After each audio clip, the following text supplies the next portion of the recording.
And welcome to For Such a Time as This, the place where there is no such thing as a silent witness. As always, I'm here with my partner in crime, Rick. Rick, how are you? I'm doing fine, thank you, Pastor.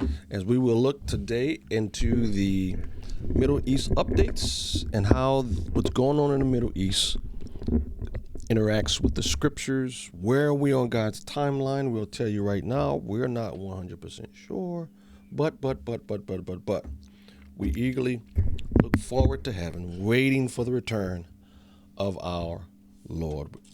As always, we will go through some video updates of the Middle East, and then we will discuss, as we go through Revelation, we will discuss some of the chapters that we're going through on our adult Sunday school. On Sunday morning, we're in the book of Revelation. We will be going over the last few verses in the first chapter of the book of Revelation. So buckle up. We're going to solve the book of Revelation for you. Not really. But here's our first video update. Rick, IDF prepares for what now? For the takeover of Gaza City. Okay. Now, Gaza City is a huge area. It's probably 30 to 35% of the Gaza total area. It's huge. Gaza City? Yeah. Yeah. It's huge. I think there's some maps of where it is on the video. Okay, here we go. Palestinians in Gaza reported nonstop explosions in the northern part of the Strip overnight Saturday.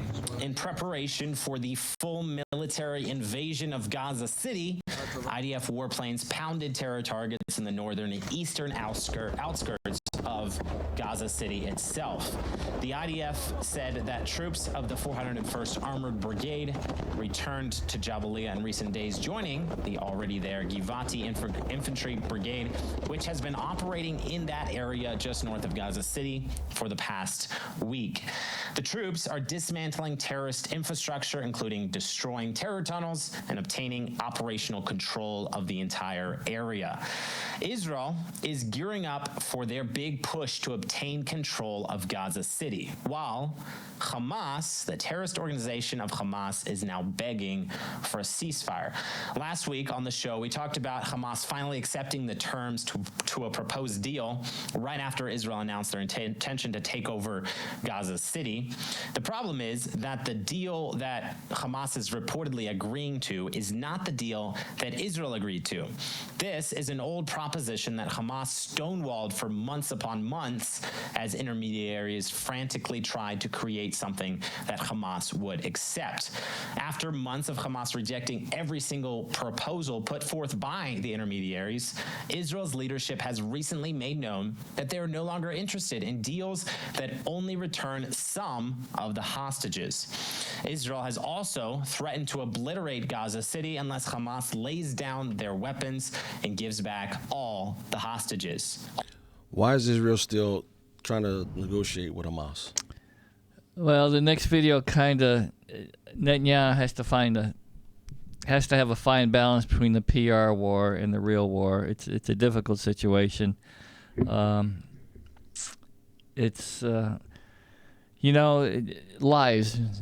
lost. Yes, these are hostages. It's sad, but are you going to lose 1,000 soldiers to rescue 20 people? And I'm not trying to minimize the death on either side, but economically, Israel cannot go on like this. It's amazing their financial and economic situation is good as it is because it's only of the Lord, but they got to get this over with. Yeah, and as much as, again, we're not saying forget the hostages. They're still going to try and get them out as they go in. I get it, but you're putting the entire nation at risk.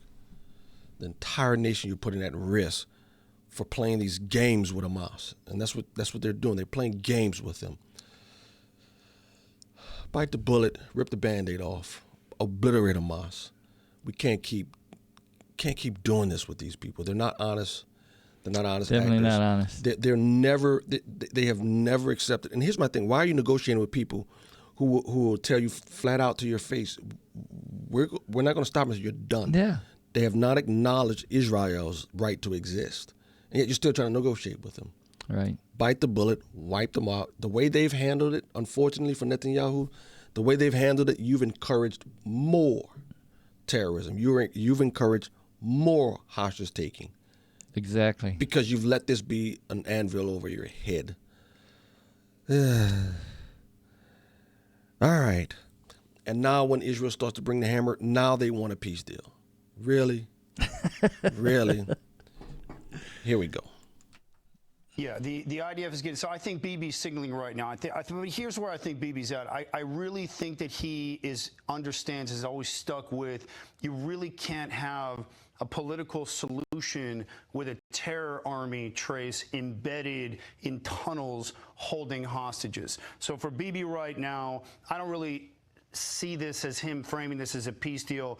I think it's about maintaining some type of hostage negotiation under fire, but he knows that Hamas is going to continue to use this time. They're going to continue to arm. They're going to continue to regroup, and continue to manipulate the media to buy time. And I think at the end of the day, IDF is still going to continue preparing to hunt down Hamas leadership. And Bibi is just sort of playing the game right now, but he knows it's about buying that time. We should talk about the clock because it is Friday right now in Israel, right? And Netanyahu said they would have a response, they would have an issue by Friday. So here it is. Meantime, Steve Witkoff said this about the deal. Watch.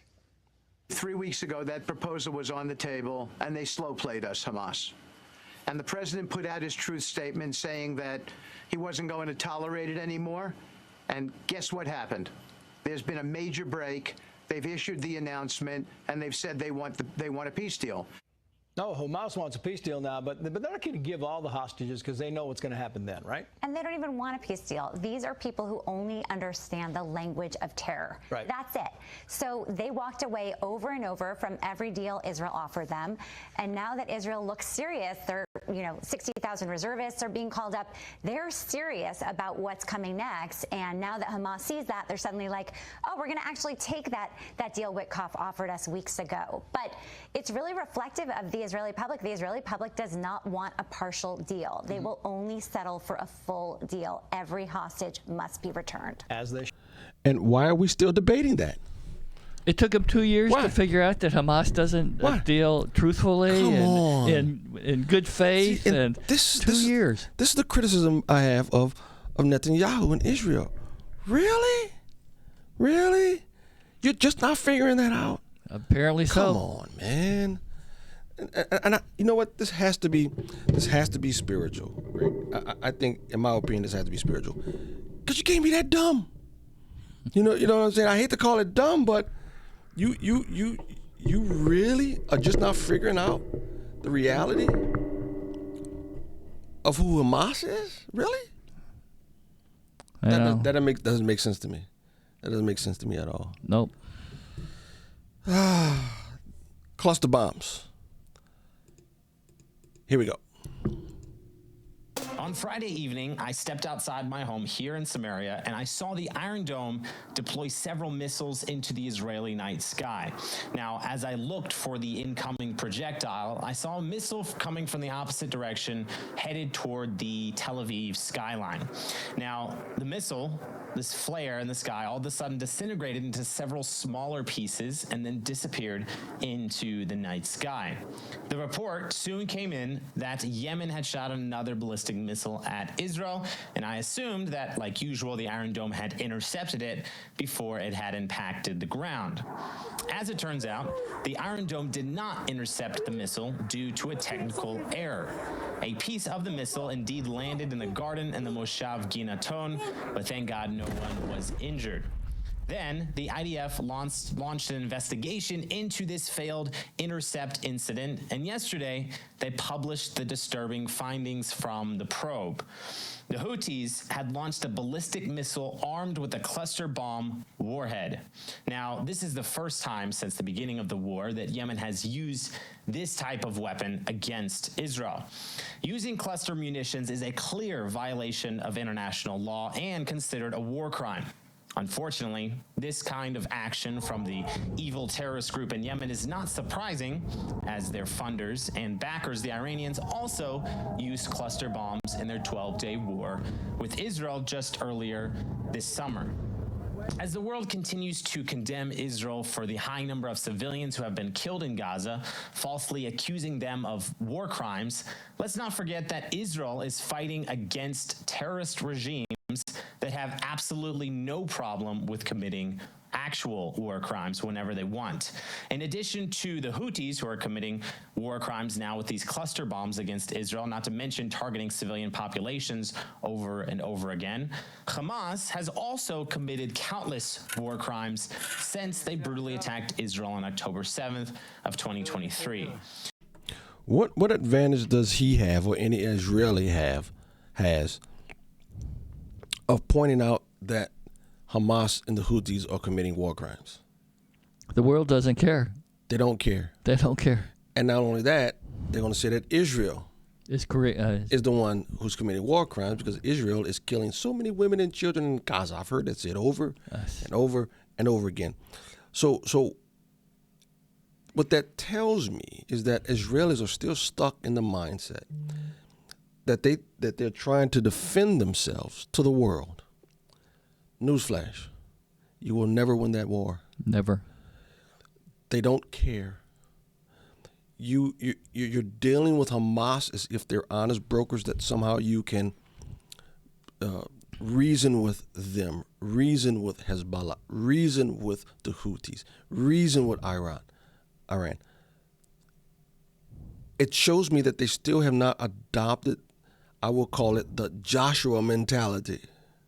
I'm not negotiating. I'm not negotiating. I'm just wiping out. No prisoners. No prisoners. We're not taking any. No prisoners. Because when you get to this point where you're so demonically controlled and so demonically blinded, honestly, why are you still trying to reason with them? This has to be spiritual in nature, Rick. This has to be God's timing. I don't know. If they say Israel is committing genocide, then why are there millions and millions of tons of food going into Gaza? Yeah. Don't ask that question, Rick, because they don't want to answer that. They don't want to answer it. You know how you could stop the war? Stop bringing the food in, shut the water off and the electric. I thought they did that, though. I thought they did it for a while. They did it for a couple weeks, and and when the people started getting hungry, they'd turn on Hamas. But I know it's Trump is in that. Trump is saying we got to send food in, and again, how we expect the Israelis to act and behave is amazing to me because we would never tolerate that in the United States of America. Well, Trump wouldn't. Biden would have, but well, that's a different story. Different story. I think he was batting for the other side, but anyway. Yeah. The last one before we get into our Revelation discussion is Iran has another little problem, and it's not bunker buster bombs. It's with water. Here we go. These protests have continued for 7 consecutive nights, and they have turned deadly. According to government officials, at least 3 people have been killed. Iran is running out of water. The Islamic regime has outlived sanctions, sabotage, and uprisings, but it might not survive millions of thirsty citizens. Water levels have fallen 15 meters over the past year. Environment officials say the government has plans to tackle the supply crisis. However, some Iranians aren't happy and have joined demonstrations calling for the government to do more. The sound of gunshots as security forces use bullets to disperse protesters. People here are demonstrating against severe water shortages in one of Iran's hottest regions. But the protests have developed into dissent against the government and the country's supreme leader. Iran is so desperate that the government is thinking of importing water from neighboring countries. Yes, you heard that right, importing water. 5 brutal years of drought and about 40% less rainfall than usual means Tehran's reservoirs are critically low. Experts say the capital's main dam has barely 1 month of water left, meaning that by the end of September, Tehran could officially run out of water. And if the shortages weren't bad enough, reckless mismanagement has only made the crisis worse. Just this week, on August 19th, authorities admitted to an unexpected incident in the water network that left large parts of Khurramabad, home to 370,000 people, without drinking water. No one knows when services will return, if at all. But instead of fixing the actual problem, Iran's leaders decided the bigger issue was people talking about it. So they've decided to shut down the internet. As of now, 27 out of Iran's 31 provinces have zero internet, and only 4 have partial access.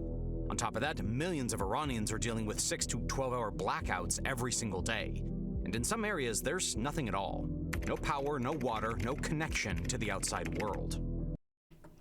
Wow. You know what I was thinking when I was hearing that? When Christ came the first time, we were very surprised. And it took us looking backwards to understand everything that was going on. When it talks about drought, and you have, the linking that the 2 witnesses would shut up the sky. Is it possible? I'm not saying it is.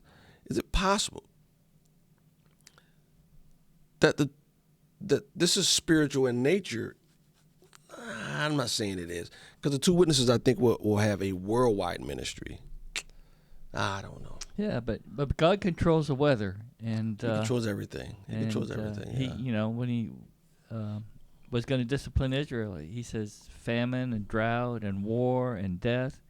Drought's part of God's judgment. But that was a covenant. That was a covenant he made with Right, Israel. Yeah. right. There's no covenant with Iran, really. I but understand that. He controls the. I think he's trying to get their attention. There's someone else here in charge other than you. You think so? Why? Well, Why would he? I don't know if they're going to get the message. Yeah, I don't think those people are. But again, we're told that the people in Iran are totally different than the leaders. How much different? I don't know. I don't know. I've never stepped foot in Iran. I have no idea. All right. Switching to our spiritual discussion, we're going through the book of Revelation in our adult Sunday school, starting at 9:30 in Palatine, Illinois. If you are listening to this podcast and you are in the northwest suburbs of Chicago, we encourage you to swing by 1023 East Palatine Road in Palatine, Illinois, and engage with us as we go through the book of Revelation. All right, here's the first scripture we're going to discuss today. Comes from Revelation chapter 1, verse 12. Then I turned to see the voice that was speaking to me. And on turning, I saw 7 golden lampstands, and in the midst of the lampstands, one like a son of man, clothed with a long robe and with a golden sash around his chest. I think here, Revelation, we're 12 verses into the book of Revelation, and already John is connecting this directly to the book of Daniel. You have the Son of Man clothed with a long white robe. Jesus' favorite reference to him, the Son of Man. I believe in his first coming, he was referencing his second coming all the time. Son of Man, Son of Man. And so, but what you have here, I believe John picks up where Daniel leaves off with the revelation about the Son of Man taking control here on earth. These lampstands, these golden lampstands, that was real big in the Old Testament, Rick, right? The menorahs and whatnot. But the lampstands are actually attributed, and we'll see this in our next verse, the lampstands are actually attributed to the New Testament church. But you have the Son of Man who's doing what? He's walking around, and he's lampstand. In the midst of the lampstands, the Son of Man was there. Yes, and Jesus is in control of his kingdom. Is going to come about because he's going to determine how it comes about. No man or Satan is going to stop his plan, and so the church age was a mystery. The mystery of the church age is coming to an end, and Jesus is going to come and judge the earth and set up his kingdom. Now, when you say mystery of the church age, what exactly are you saying here? Well, the mystery of the church age is when the apostles started to preach the gospel. Oh. And the temple was destroyed. Oh, God had set Israel aside and now decided to bring the gospel of Christ to the world through the church. You mean, yeah, I see what you're saying. You're saying it was a mystery then when it was preached. Right. I got you. Yeah. Yes. Yeah. When the church began, it's not a mystery now. Yeah. It was. Yeah. One day we're going to have to, I'm going to have to do a round table on what is the church. What is the church? But anyway, yeah. So the New Testament church starts at Pentecost, and that mystery unfolded, and the apostles actually flushes it out. The mystery Paul talks about a lot in Ephesians. Yeah, but here in Revelation, first chapter 12. Verse 12. I'm sorry, yeah. First chapter, verse 12 and 13, a voice that he's heard, and we talked about this in Sunday school. John knew Jesus' voice. They were close. But now Jesus is in a different, how shall we say, a different mode, or different to where John didn't recognize him as much, right?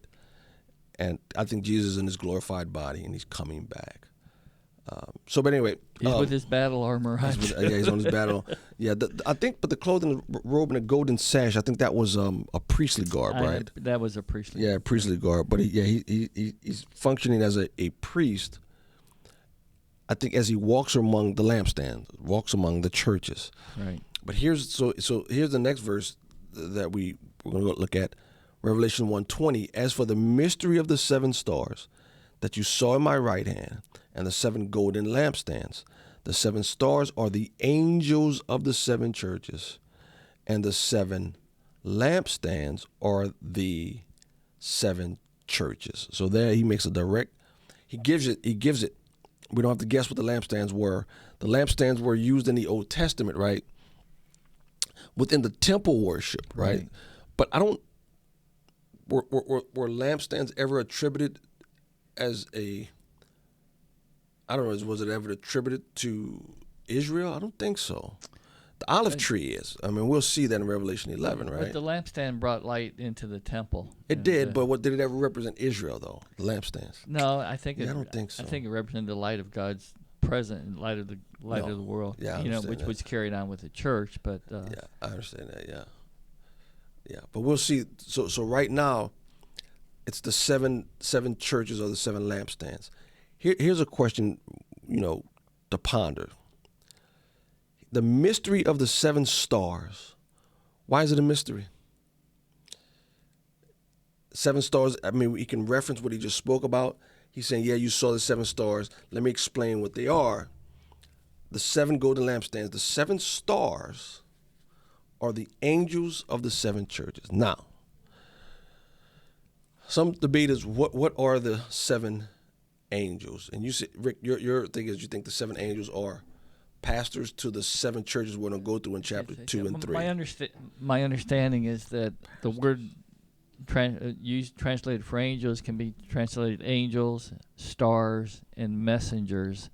I think initially it was the pastors of the local churches, but then when you go to the epoch theory, Christ is in the midst of his churches too through the ages also.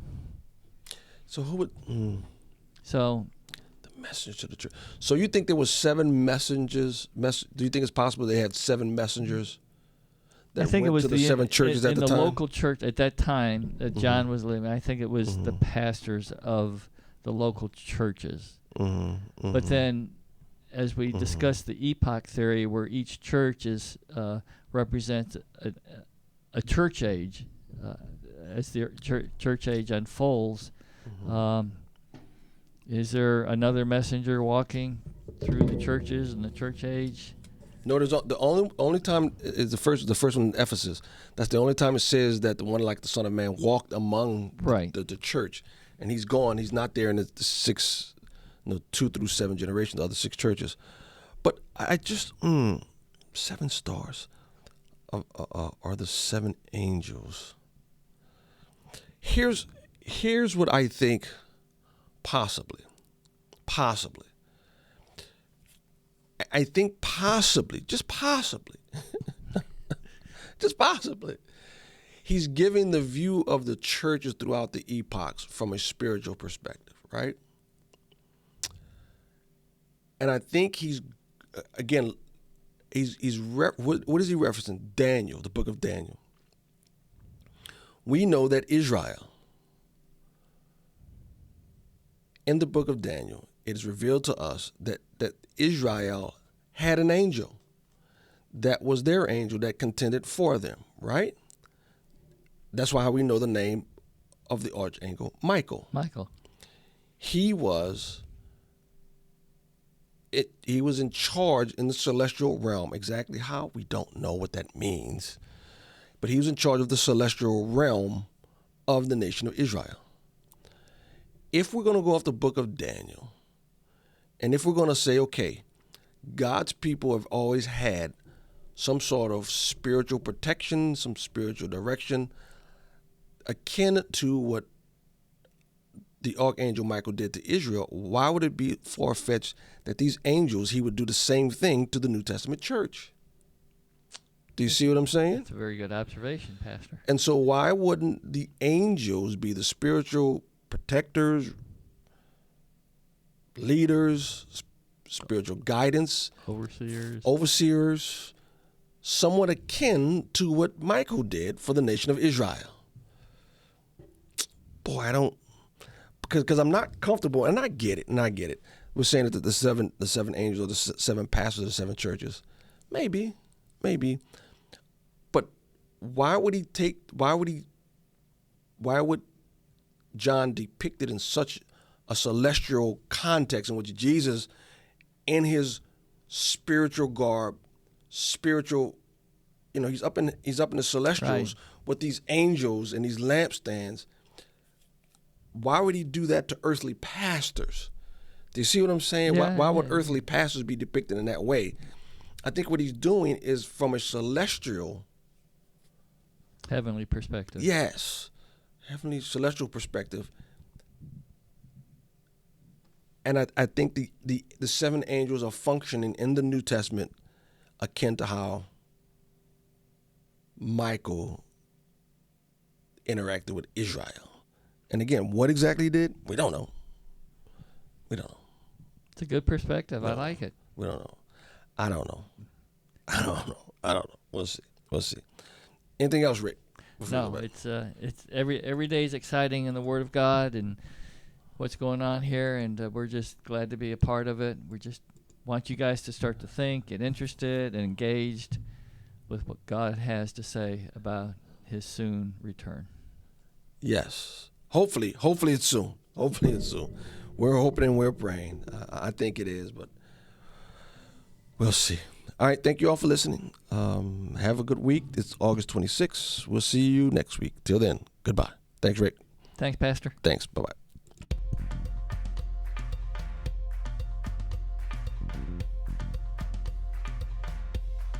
For such a time as this,